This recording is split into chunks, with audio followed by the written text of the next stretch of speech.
sixth meeting of the Mayor and City Council will come to order. If you wish to be heard at this meeting, please sign the speaker list provided on the table at the side of the council chamber to my right.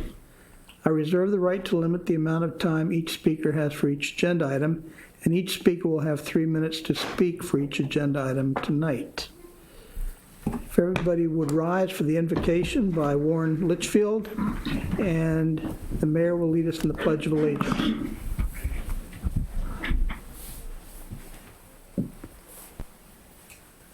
Almighty God, we gather this evening to conduct the business of this city. We offer prayer for our mayor, for the president, for the members of the city council, and for all in authority. Grant unto them a sense of justice, strength, and wisdom as they perform their duties on behalf of all thy people. We commend this city, this county, this state, this nation, our armed force, our law enforcement, and fire and rescue, to thy merciful care and understanding.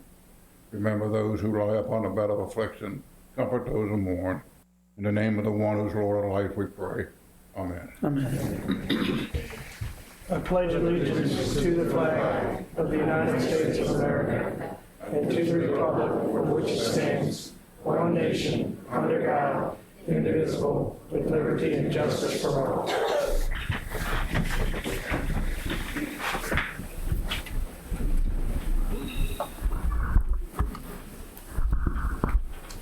Move to agenda item number 4, roll call.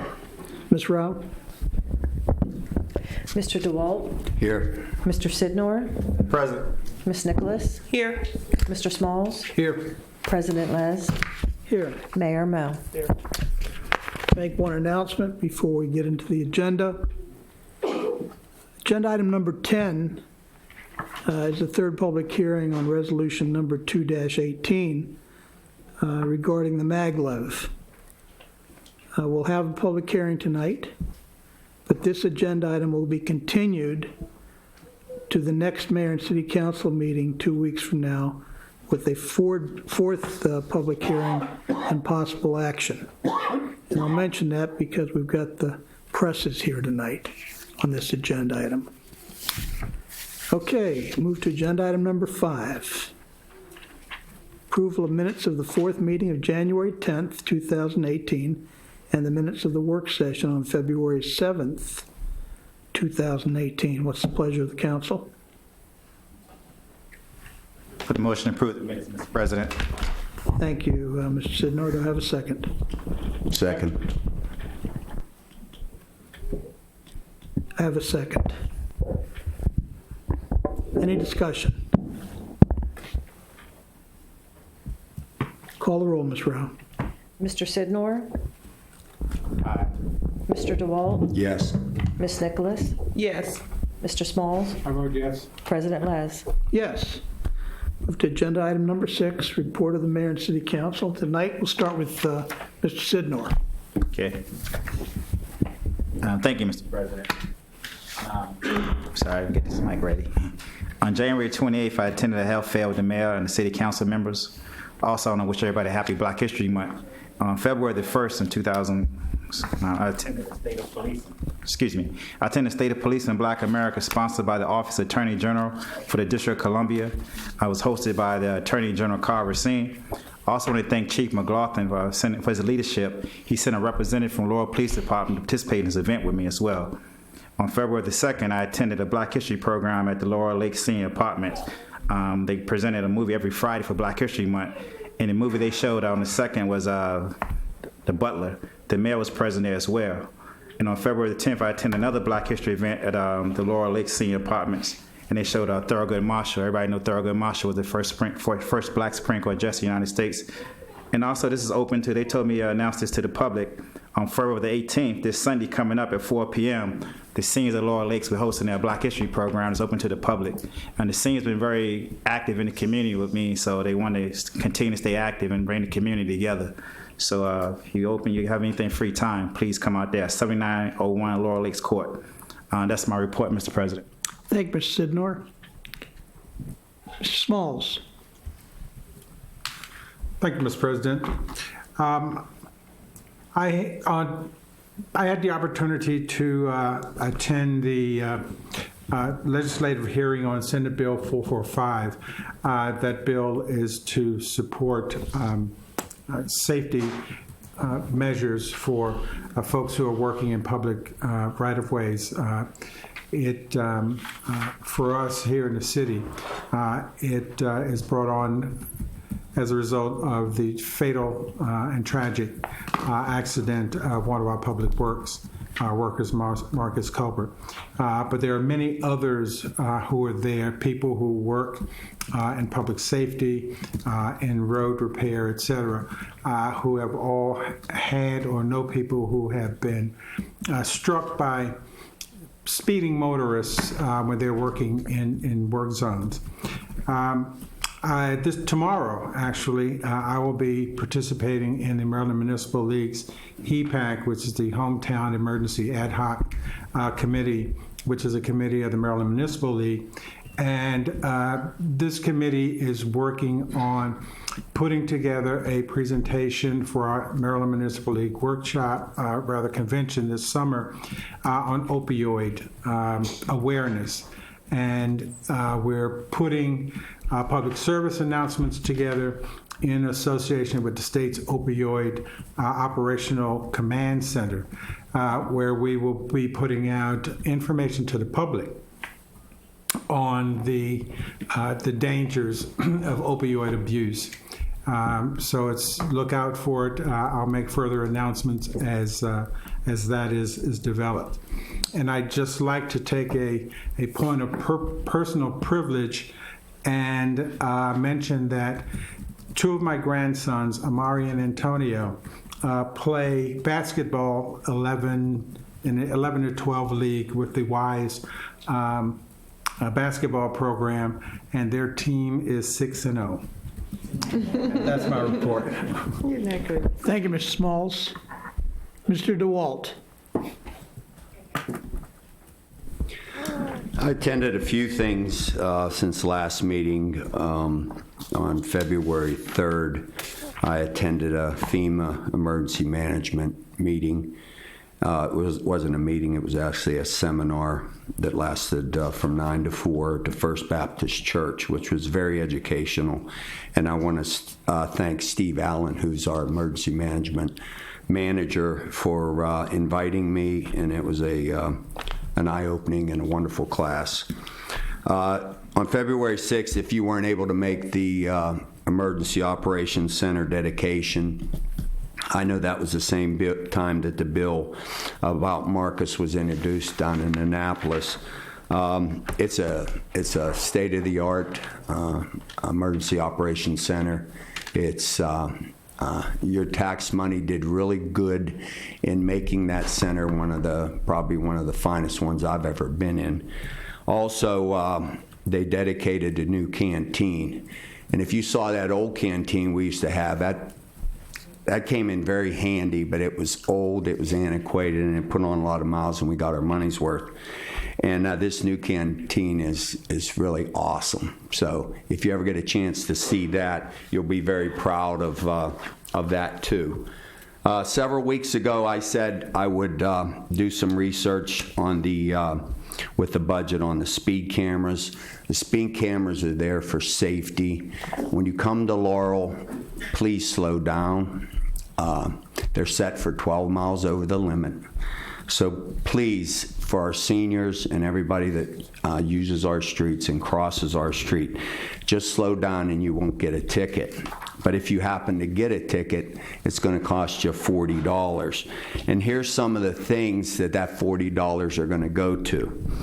Bridge repairs, curbs and gutters, Laurel Police Department van, Laurel Police Department vehicle accessories, Laurel Police Department vehicle technicians, Laurel Police Department vehicles, radio projects, sidewalk placement, sidewalk replacement, street light safety, street repairs and safety, traffic signal upgrades. So your money is going to good causes. I believe, and my numbers might not be correct, budgets are very, very hard to read, but I'm working on it. The speed cameras and the red lights last year generated close to, I think, 1.5 million, and with the red light cameras added on to that, it came to almost 2.1 million. So the cameras are still out there, and they're generating a lot of money, but it's because people aren't obeying the speed laws in the city, which is top priority as far as safety goes. So please slow down in our city and respect our pedestrians. Eventually, I would love to see, since Laurel has is geared for 3 emergency services organization, which is the police, the fire, and the rescue squad. Eventually, I would like to see that these speed cameras would be donated equally between the police, the fire, and the rescue squad for life-saving equipment that will eventually come back to help our citizens in the city. Thank you. Thank you, Mr. DeWalt. Ms. Nicholas. Thank you. In addition, that's what's already been said. I too attended the health fair that was on the 28th. That was at the Laurel Armory. It was well attended. A lot of great information there. As everyone knows, this is flu season, so I just ask you to exercise hand hygiene. Thank you. Thank you, Ms. Nicholas. I mentioned we had the rededication ribbon cutting for our Emergency Operations Center here at City Hall on Tuesday, February 6th. We also rededicated the new rehabilitation unit to the men and women of our Laurel Volunteer Fire Department Auxiliary, a well-deserved honor. Many of us went down to Annapolis on February 6th after lunch, and Mr. Moe, Mayor Moe, Marcus's father, and several others gave excellent testimony in support of the Marcus bill in Annapolis. Today I had the pleasure of meeting with some Cub Scouts from Pack 606 from Hammond Village in Howard County. They're sitting in the front row. They wanted to know if they were going to be on television. You're on television. They asked many questions about how the city works, and that's encouraging. In February, we are reminded that February is Black History Month, as Mr. Sidnor has mentioned. In addition to that, I have a dream speech by Dr. Martin Luther King on the Mall, August 18th, 1963. In connection with pending bills in Annapolis that would provide additional protection for all sanitation workers around the state, it was appropriate for me to reread Dr. King's comments that he made in Memphis, Tennessee, the night before he was assassinated, where he appeared in support of the sanitation workers. His words of wisdom hold true today. Finally, condolences to the families of Westerville, Ohio police officers Eric Jering and Anthony Morelli, who were shot dead this past week responding to a 911 hang-up call. They went in response to a 911 hang-up call because that's their job. It points out that the men and women of law enforcement and those close to home in Laurel Police Department go in harm's way daily to protect each of us and our community. That concludes my report, Mayor. Thank you, Mr. President. Couple things. First, where's the Scouts? You need to stand up. You need to be recognized so everybody can see you. Turn around so everybody can see you. There you go.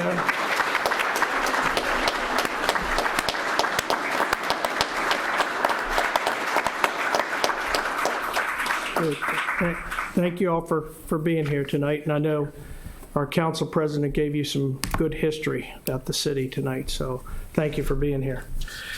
We are working on some new technology. It's called board docs. So you may see some of us looking at these, some of us looking at monitors. We're trying to go to paperless. It's difficult for some, including myself. So I'm looking at papers and I'm looking at monitors, so you'll have to bear with us as we work through some of this. But it'll actually open up to the general public. Correct me if I'm wrong, Mr. Rao, but eventually the general public will be able to bring in their laptops and be able to sign on and be part of the process. So as we move in that direction, hopefully we'll get it right and people will be able to be involved even more. Justique Grabish is her mother passed away. Justique is a member of our Board of Trustees, and we want to wish her and her family our deepest sympathies, as well as member of my staff, Sarah Green, is birthday today, and my younger brother, Brian, will be turning, I guess, 56 here soon on the 19th. Wish them both a very happy birthday. On the 23rd at 5 o'clock, the Prince George's County Public Schools had their budget hearing at the work session at the Laurel High School. I did participate and take part in that, and we appreciate them coming out and getting out to the community. There were a lot of members of the community there, and I encourage you to keep an eye out for that and be involved, because it's about our schools and it's important. The Prince George's County school budget hearing was also held that night, and they had 2 people come out and testify, and that was it. They were pretty much brought their meeting to order at 7, and by 5 after it was over. We did have the mayor and council did have their principals breakfast meeting at Chesapeake Math and IT Academy on their campus. We want to thank them. That's our quarterly meeting. We meet with the principals in the Laurel area and just trade information and talk about different issues that are affecting the schools, and more importantly, just make sure they know what their city government is doing and how we can help them. As well, on the 27th, they did invite me to come back to their CMIT high school, where they had their science programs and a lot of different things where kids were making projects. It was an eye-opening experience, to say the least, and I appreciate the invitation. You did hear that the city had their first annual health fair at the Laurel Armory at 5th and Montgomery Street. I want to thank, in particular, Pat Haig, as well as all of our departments, and Joanne, your staff as well. It was well attended, a lot of good information. We appreciate all the vendors that came out, and more importantly, those that came out and participated. A lot of good information. We look forward to doing that again as well. I did have the opportunity to attend the Chief's Coffee with the Chief at Sips on C Street on the 29th, and I did have the opportunity to attend the Mayor's Conference in Annapolis February the 1st and 2nd. You heard Councilman DeWalt talk about the program. I do want to acknowledge and thank Steve Allen as well as Councilman DeWalt, who attended the local volunteer donations management course at the First Baptist Church. A lot of the church members were there as well.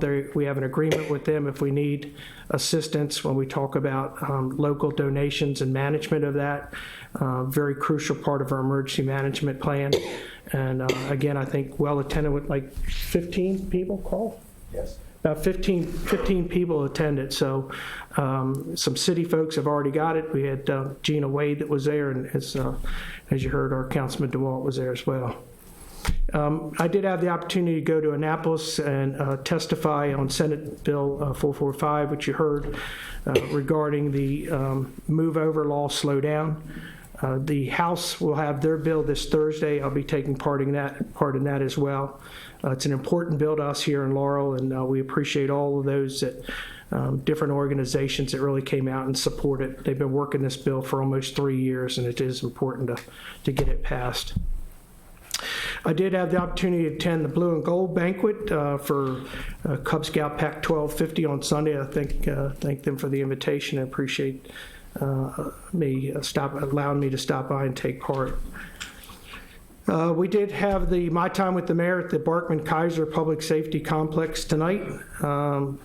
Actually, we sat there and did some other work because nobody showed up. So look for our next one in the next couple of months, and we'll make sure we get in a location where the public can come and take part. On February the 13th, tomorrow at 7 p.m., the Prince George's County Budget Listening Session will take place at the Laurel High School. That's where the executive brings out his staff, talks about his budget, upcoming budget that he'll submit to the council. I encourage you to take part in that as well. And like I said, it's at Laurel High School in the new section of the building there.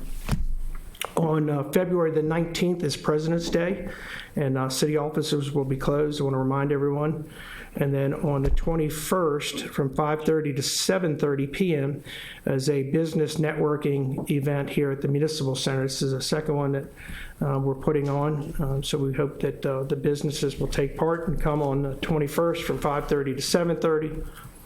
And then on the 24th is the second part of the volunteer donations management course at First Baptist Church. So there's 2 different 8-hour classes that everybody has to take. It's a commitment that they make, and it's important. Mr. President, I do have a couple of appointments to make, reappointments. Kenneth P. Dahms to the Ethics Commission, and James Agbai for the Youth Services. And I think, James, is James here?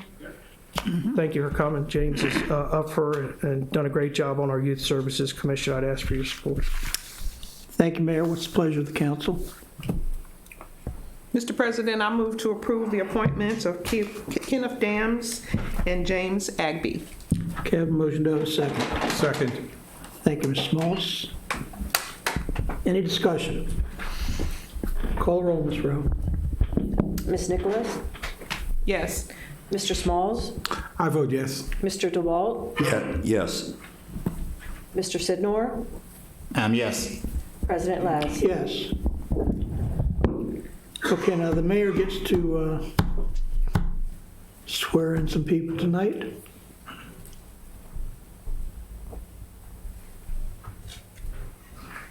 Uh-oh.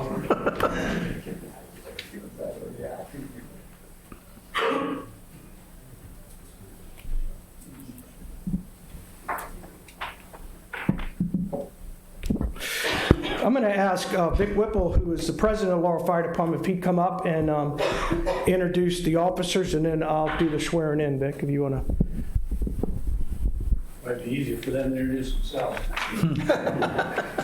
Thank you, Mayor. Good evening, everyone. So the men and women of Laurel Fire Department have enjoyed privilege for many, many years now to have such a strong partnership with the city and the city council and all the departments in the city. So we look forward to doing that again this year. I have this year's officers. Trey, why don't you come up? We'll introduce our officers together. This is Chief Trey Kelso. Is Mike working now up there? So on the administrative side, we have Senior Vice President Robert Grant, Senior Vice President Quinn Thaxton, Treasurer Rosa Marr, Secretary Mike Snellman, the reporting secretary Quinn last name is out tonight, so she's not here. Who else we got? Board of Trustees. Vice Chairman of the Board is Brad Lovell. Trustee Doug Robinson. Trustee Paul DiMonato. Trustee Tommy Skaggs. Howard, chaplain for Laurel Fire Department for how many years now? Forever. A lot. Did I catch everybody on the administrative side? Okay, administrative side on the... Okay, good. Good evening. I'd like to introduce my Deputy Chief, Travis Piercy, Assistant Chief Dave Ballard, Captain Mike Karkoff,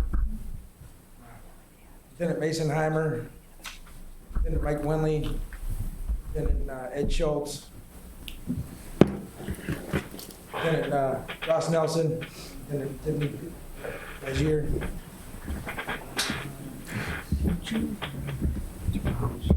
Oh, Dan Shepard, I'm sorry. Lieutenant Dan Shepard. Please, third side, please. Do a breakfast. So before I start, I want to acknowledge Vic Whipple in particular. 1977, Vic was electrocuted, 109th Street. And as you can see, he was injured. Today, he continues to be an active volunteer in the Fire and Rescue Service, does an outstanding job in leading the department for many years, as well as others. And I want to acknowledge that, make sure people know, and thank Vic for his support.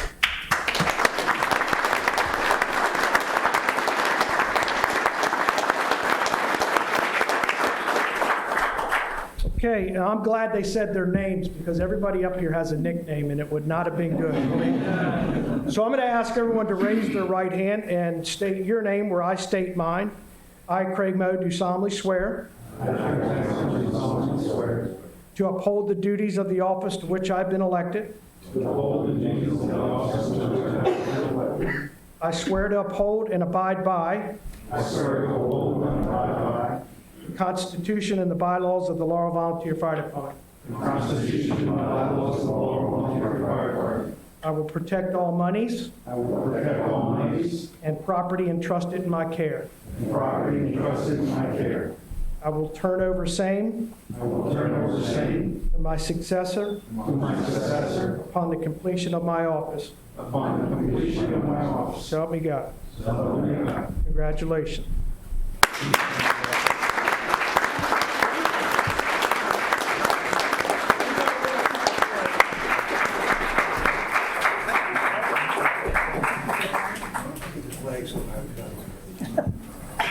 So before they get away, let me get something here.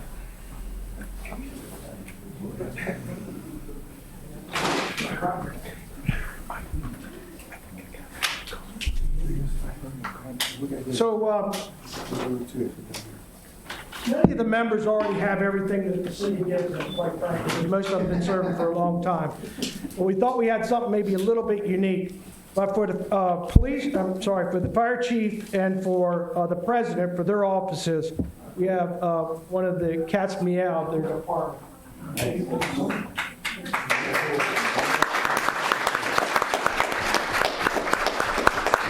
And Vic, we have one for you as well. Vic's office was flooded out about a year ago, so hopefully everything's good now. But for each of the officers, our city seal, which we're very proud of, and want to make sure that we give one of these to each of the new officers, and I'll leave them in the bag. It should be enough there. So. But again, Vic or Chief, you want to give a safety message or anything? I'll allow you to shake.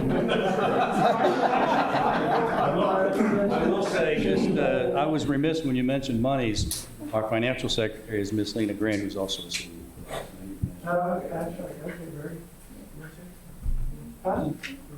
Okay, very. Chief don't want to say anything. He says you all should know about fire prevention. What's the number you call if you have a problem? 10-year smoke detectors. 911, and you need new smoke detectors, you just heard somebody say. So you got questions, see them before they leave, but they do a great job for the city and the surrounding area. Really do appreciate the work they do. Don't move because somebody wants to get a photograph.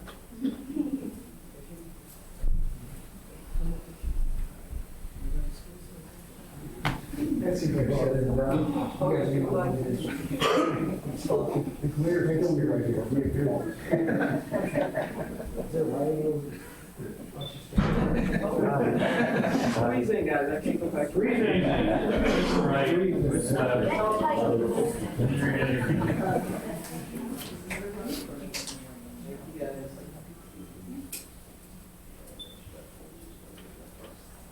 Got it, Jordan? Yes.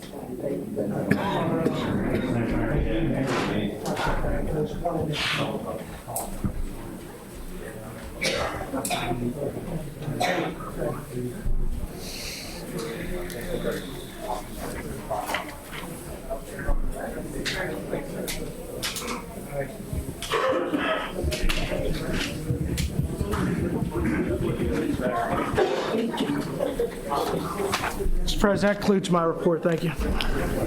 Thank you, Mayor.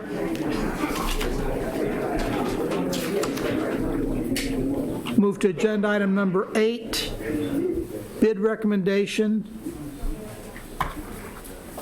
Consideration of a bid recommendation for fleet acquisition, 1 cargo van and 1 paint machine. Mr. Free, you have the floor. Yes, good evening. As discussed at the work session last Wednesday, the Department of Public Works has put together a recommendation, as you indicated, for a cargo van for Parks and Recreation and a truck-mounted paint machine for the Department of Public Works. These items are in the replacement program. Criswell Fleet has a state of Maryland contract for the van, and Kelly Criswell has a governmental contract for the paint machine. The Dodge van runs $23,802, and the paint machine is $76,550. So we're looking to see if we can get a recommendation to purchase these items for a total of $100,352. Thank you, Mr. Free. Are there any questions of Mr. Free? Seeing none, I'll entertain a motion to approve. Mr. President, I move that we approve the bid recommendation for fleet acquisition as presented. Thank you, Mr. Smalls. Do I have a second?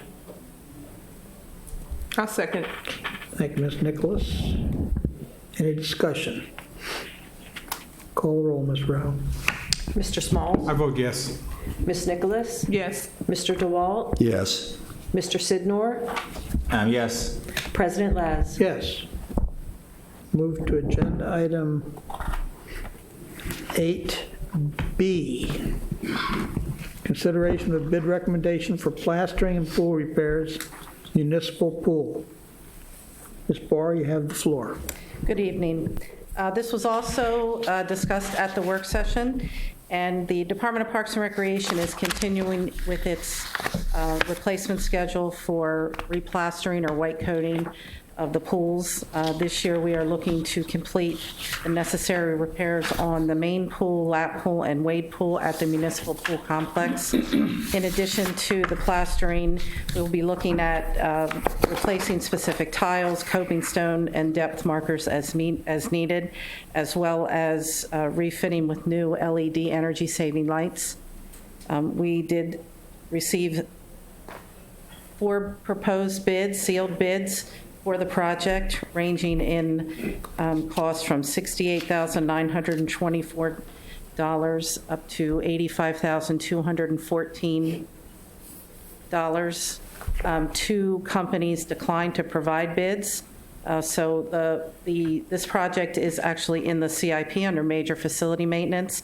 So after our review, we are looking to accept the proposal provided by Subcom Pools for $68,924 with a 10% contingency for a total of $75,816.40. Thank you, Ms. Barr. Any questions of Ms. Barr? I have one. Go ahead, Mr. That contractor, that's out of Virginia, correct? That is correct. Thank you. Thank you, Mr. DeWalt. I'll entertain a motion to approve. Mr. Thank you, Mr. Who's that, Mr. DeWalt? Sidnor. I was on. Mr. Sidnor, thank Yeah, I put a you. motion to approve the bid for recommendation of plastering and pool repairs. Thank you, Mr. Sidnor. Do I have a second? I'll second. Thank you, Mr. Smalls. Any discussion? Call the roll, Ms. Reverend. I have discussion on something concerning that. Go ahead, Mr. DeWalt.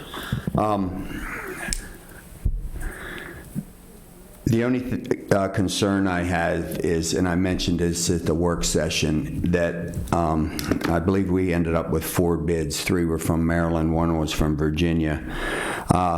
I still am under the guidance as far as where our money goes. And I'm not saying that this company from Virginia won't do an adequate job or anything like that, but I'm all about keeping money in Maryland and supporting Maryland businesses.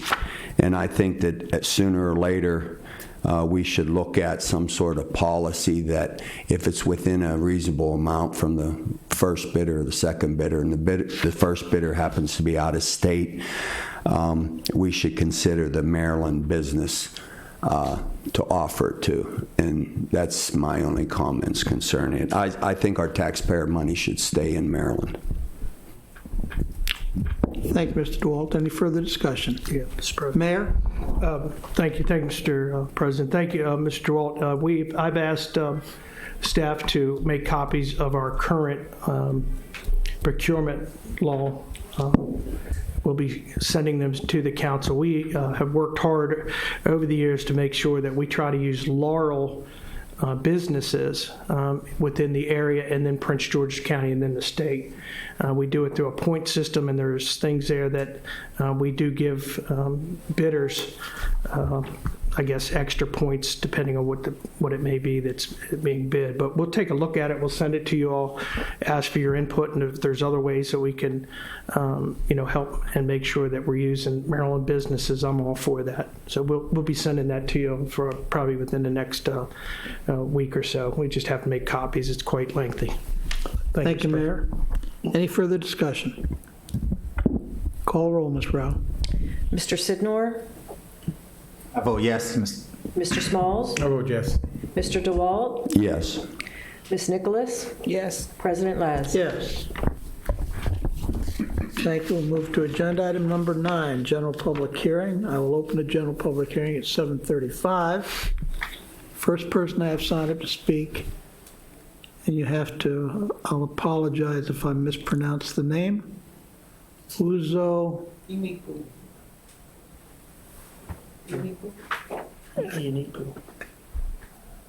knows who he is. Uzo, why don't you come forward, state your name and address for the record, please? I didn't even want to try it. I apologize. No, it's fine. You got to turn that button until it turns. Push the bottom button. Okay. It'll turn green. There you go. Whoops, you went red again. There you go. Whoops. Just tap it, and once it turns green, this is a test. I just want you to know I that. can see. Kevin. There you go. Have you speak into the mic, please? Yeah. Good evening, Mr. President, Mayor, How you doing? council members, and city officials. My name is Dr. Uzo Unebu. This is my wife, Mrs. Titi Unebu. I reside in Bowie, Maryland. However, I do have a practice here, family medicine practice here in Laurel, called Roseview Medical Center. It's been in existence since 2010, so it's about 7.5 years. I'm grateful for the opportunity to introduce myself to the council members and officials with my new appointment as the Chief Health Officer. I'm capable of providing medical oversights, expertise, and superintendent leadership, and also be a liaison to support the office of mayor with also the citizens of Laurel. On Tuesday, February 27th of this month, at the University of Maryland Laurel Regional Hospital, there will be a network symposium that will be hosted in collaboration with the City of Laurel and University of Maryland Laurel Regional Hospital, whereby I think the hospital itself wants to be able to recognize me as a city official or supporter of liaison working with the mayor, which can help the collaboration between the City of Laurel and the hospital. This, we hope, probably will be able to give a quarterly events that we'll be doing, and we're going to invite medical professionals within the City of Laurel and the surrounding areas for a network. I thank you for the time, and I hope we'll be able to see you at the symposium on February the 27th. Thank you, Mayor. Doc, thank you very much. We appreciate you accepting the appointment and kind of stepping up when we lost our last health officer, but we appreciate that very much. We look forward to working with you. I hear nothing but good things, so we appreciate that and appreciate your wife coming tonight. So thank you very much for accepting. Thank you, Mr. President. Thank you again. Mr. President, could I just ask? Yeah, Mr. Doctor, Smalls? if I could just ask, if you would, make sure that Ms. Rao gets the dates for the networking events so that any of us who can attend will certainly be there. Definitely. So Great. I do have the invitation cards that I'll have them. Outstanding. Thank you very much. Thank you. Thank you, Mr. Smalls. Next person signed up to speak is Amy Knox. Amy, if you state your name and address for the record, please. Yes. Good evening, Amy Knox, 606 Prince George Street. Good evening, Mr. Mayor, Mr. Council President, council members. I have a question about public works jurisdictions. Last month, we had a water main break in front of my neighbor's house. It was a very exciting event for middle of the night. WSSC came out and they fixed it, patched the street, and put a temporary patch in. This week, they came in and put blacktop down in the 600 block of Prince George Street. And in the process of the repairs, they broke the curb. The gutter area where the stormwater runs down is now about 4 inches lower than the rest of the curb area. And then in the tree belt, there's a sinkhole that's about 16 inches deep. And so what I'm curious about is that an issue that we need to have someone get in touch with WSSC and have them come back and fix their repair, or is that something that the city of Laurel takes care of for us? Mayor? I'll ask Rob to come to the microphone, our Public Works Director, but I can assure you it's not going to be us. And I have photos of several areas that they've done, and Rob may have a little bit more for you. Yes, we have a lot of areas where they've done a lot of work around town, and this time of year, they're unable to actually get concrete because of the weather. It wouldn't take, and they'd have to come out and replace it anyway. We have an ongoing list that they're going to have to come out come March and do a lot of repairs around town. So that's not the only area that they've impacted. So, like I said, we have an entire list for them. And most of it's subcontractors of WSSC. That's correct. There was a lot of water mains. But we'll notify them as well. Well, thanks. Yeah, so I commute up Nichols Street, so I am familiar with some of their handiwork there. So I understand that about March is the time frame that we should expect the repairs to be happening. I would have to say about that time when the weather breaks, I can't pinpoint exactly, because what they do is they hire an outside contractor and they schedule the work to come in. I can't tell them what area to start in. There's a lot of areas, though, that they do have to come back out and repair. I've been really happy with the Mayoral app for reporting and being able to track progress. Is that something that, if I reported it through Mayoral, that it, or does WSSC have a similar application that we can take a look at and then know when they're going to come? We'd rather you start it with us, because make sure we're tracking it and that Rob has it. But yes, you can use the app. That's usually how staff knows where I've been. You take a picture of it, it tells the location, everything. So unless Rob has anything else, you okay with that? Oh, I'm fine with that, because I do have the assistant director I have is my liaison between all the utility companies. And if he gets that, he'll keep you posted on everything that's going on. Excellent. Great. Thank you very much. Thank you. Thank you, Mr. Thanks, Amy. If no one else signed up to speak at the general public hearing, is there anyone else wishing to speak? Seeing no one, I will close the public hearing at 7:42. Move to agenda item number 10. Third public hearing on resolution number 2-18, a resolution of the Mayor and City Council of Laurel opposing the high-speed superconducting magnetic levitation system between Washington, D.C. and Baltimore, Maryland. As I announced at the beginning of the meeting, this will be docketed for a fourth public hearing with possible action 2 weeks from today. With that, I'll open the public hearing at 7:43. First person I have signed up to speak is Gerald Belsky. Come forward and state your name and address for the record, sir.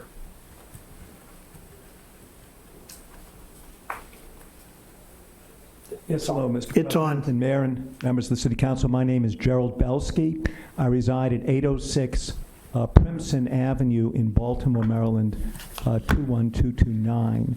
I represent the Lyndon LaRouche PAC, and we would urge you to support this SMAGLEV project because it is bigger than simply the line between Washington and Baltimore.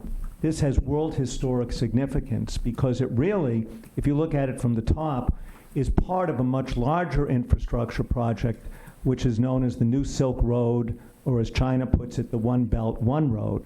Japan has joined this project, and we know that President Trump has been invited by the President of China, Xi Jinping, to be part of it. It would build infrastructure all over the world with the most advanced technology, and the MAGLEV technology is really the leading, most advanced rail technology to date. So to build this between Washington and Baltimore would open up the entire country, very similar to the B&O Railroad initially being established. And to make this work for the nation, we are urging, my organization, the LaRouche PAC, is urging the Congress and President Trump to initiate certain banking reforms to be able to provide the credit for infrastructure, very similar to what Alexander Hamilton did with the National Bank. This is a policy that Lincoln followed, Franklin Roosevelt followed, but we're proposing first Glass-Steagall to go back to the traditional banking and not try to bail out another financial crash like 2008, but rather separate banks so we can then put credit based on legitimate debt into long-term projects like MAGLEV and other infrastructure. Thank you, sir. Thank you. Appreciate it. Next person I have signed up to speak is Chris Schmidt. If you'd state your name and address for the record, sir.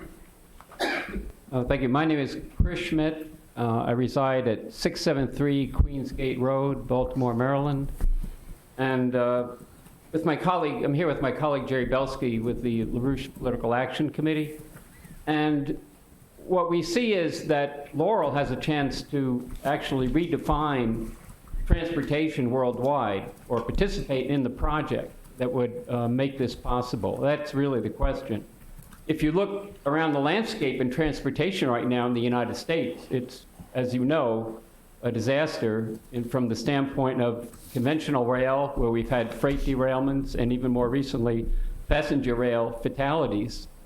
We've also had the case of serious problems within infrastructure in general, where because of a shift over the last 40 years, where through the 40s and 50s, the United States sort of was the more or less world leader in terms of transmitting technological progress to increases in the well-being of the citizens, increases in productivity in the workplace, in industry and agriculture. In the last 20, 30 years, we've become, innovative in financial engineering. You can make profits now by, the click of a mouse.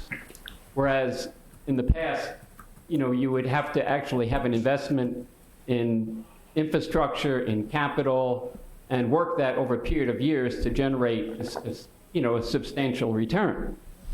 So that what my friend Jerry Belsky was indicating is if we restore the traditional measures of investment in banking, such as Glass-Steagall, where deposits are separate from financial securities, so you have a certain kind of base of credit to go into the real economy again.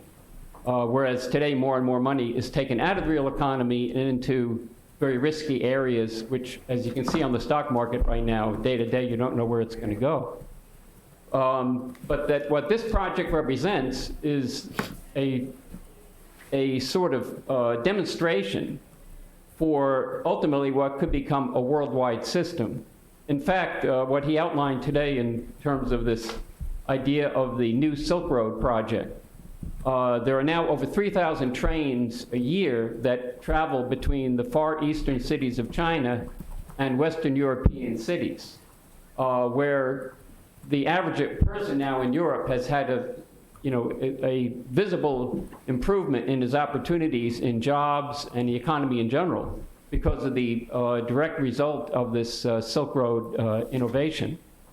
But at the same time, you could ultimately build a tunnel between Alaska and Siberia, be a tunnel under the Bering Straits. And this would ultimately connect the far eastern areas of Russia with the far west, northwest of the United States and Canada. And this would open up a huge area of the world which is relatively uninhabited, but is very mineral rich, and in other respects has a lot of resources that could be developed. So that I think if we have the vision that we're creating a new paradigm, a new future for humanity, that this is ultimately the correct perspective to take on the project. And there are risks in everything. There was an accident in a maglev demonstration system in Germany a few years ago. It was called the Transrapid. There were a number of people who lost their lives. But in retrospect, whenever you're either in a situation like an astronaut or maybe even a fireman, you see that your role as a human being, a mortal person, is ultimately what you're going to give to future generations. So thank you very much for the opportunity. I have a question. We have some material here if anyone in the room wants it, or if the council members would like to get it, we can provide you some references. Thank you. Mayor has a question. Just a quick, Schmidt, did I get it? Schmidt. Just a quick question. Is your organization taking a position on the route, or are you just in general? We have not taken an official position on the route. Okay. We've been promoting maglev for almost as long as like 30 years. Okay. That there's been commercial proposals for it. Okay, so you haven't looked at the routes? I don't know the details. Okay. I have a general proposal, which would be, today with computer simulation, you can do a generally very accurate representation of what the route would be. And I would obviously think at some point that would be done as a way to facilitate some decision-making on this, because it eliminates a lot of the guesswork. Yeah, any of your info you can give to the clerk, and she'll make sure we get it as well. Should I just do it right now? Okay, yeah. All right, Thank you, Mr. President. Thank you. Is there anyone else wishing to speak on this agenda item? Seeing no one, I will close the public hearing at 7:50. Okay, we read the title of the record for the third reading, as I indicated earlier. This will be on the agenda for the Mayor and City Council meeting 2 weeks from tonight for another public hearing and possible action. And if anybody has suggestions or amendments they want us to administration look at, we'd be more than happy to. Yeah, we introduce something, it's